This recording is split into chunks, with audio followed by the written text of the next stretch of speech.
Good afternoon, class. So for a previous assignment, or the blog post assignment that is due for this module, I researched an event, early American history from the 1670s called King Philip's War.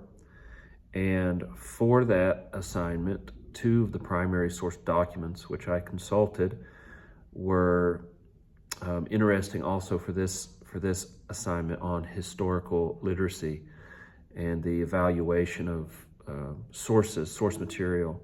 The first primary source that I consulted was by Puritan leader Increase Mather, entitled A Brief History of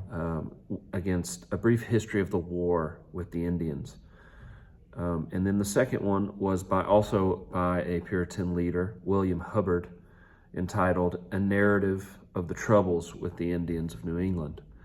Both of these Puritan ministers talk quite extensively about the Puritan experience against King Philip, Metacomet, and the Native American tribes in New England in a particularly brutal war that they fought, a frontier war that they fought against Native Americans in the middle of the 1670s.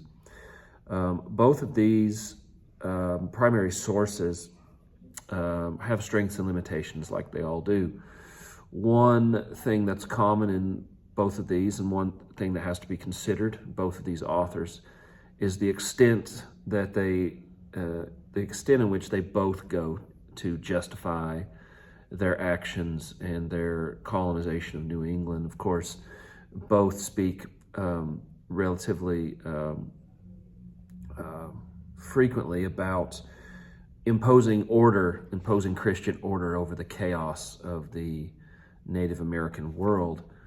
And both of these things are simultaneously strengths and limitations of these primary source documents. Of course, they're both told from the point of view of the Puritans and the colonizers, and they both attempt to justify, like I said previously, they both attempt to justify from their point of view their actions, and both attempt to define order,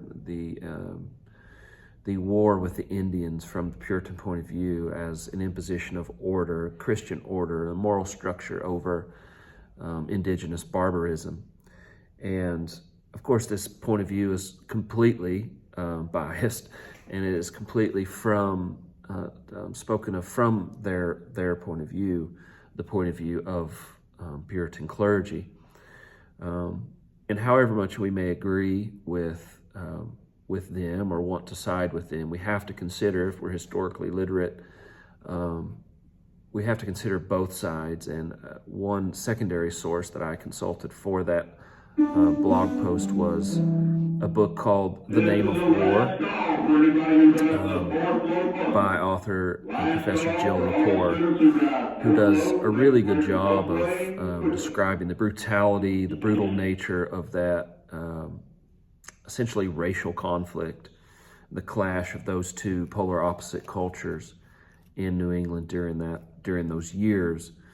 And it's important to consider both sides of a conflict like that when we're trying to have objective historical analysis. So both Increase Mather and William Hubbard are essential reading when it comes to King Philip's War, but it's important to understand their point of view. It's important to understand the assumptions that they make, the language that they use, their interpretations of the event, who was to blame, and so on and so forth. And of course, this is important with any evaluation of primary source documents.